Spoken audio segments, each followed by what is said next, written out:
The warnings from economists are alarming. The so-called sequester is coming. The U.S. federal government, the largest spender and investor in the United States, is poised for sharp, steep, prolonged budget cuts. On the heels of the fiscal cliff, the sequester is expected to have a chilling effect on the still fragile U.S. economy. Sean Callebs joins us now with a breakdown of what's at stake. Sean? Well, on and all too often, the first question asked here in Washington, who's to blame?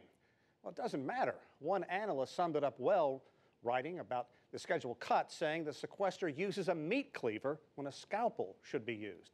So how is the American public reacting on Sequester Eve? Well, you may be surprised.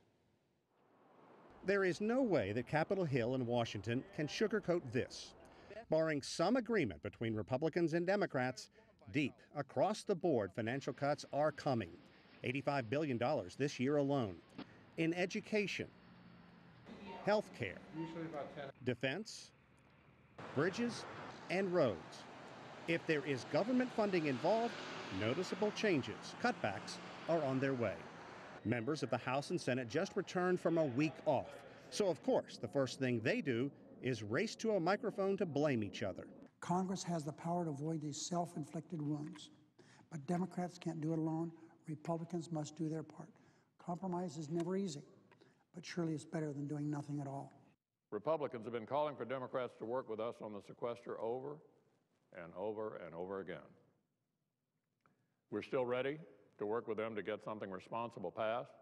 The sequester, 5% across-the-board cuts to non-military programs and a whopping 8% to defense measures. You would think the American people would be furious with their political leaders, unable or unwilling to compromise. But think again. It usually takes a crisis of some kind, like a shutdown, like a furlough, like a sequester, to get the typical American energized. So far, the projected $85 billion in cuts haven't been felt, and they won't for a month or so. There are everyday people venting, like Florida's former Teacher of the Year, who says cuts will be devastating. Materials, teachers, food programs, all in danger. These are very real things that we could be losing and will negatively impact our students. And in a time where we need to be investing more in education, we can't even think about cutting. This is embarrassing. You'd like to say to these folks on Capitol Hill, would you get your act together, all right? Just talk to one another. You take half a loaf, you take half a loaf, and we'll just move on. Growing debt in the United States is a real problem, and it needs real solutions. But critics point out simple, arbitrary cuts run the risk of stifling the U.S. economy in the long run and almost instantly punish what we all consider essential government operations. Anand? Sean, we heard there about education. We heard that teacher, and you mentioned in your report healthcare, defense, bridges, roads.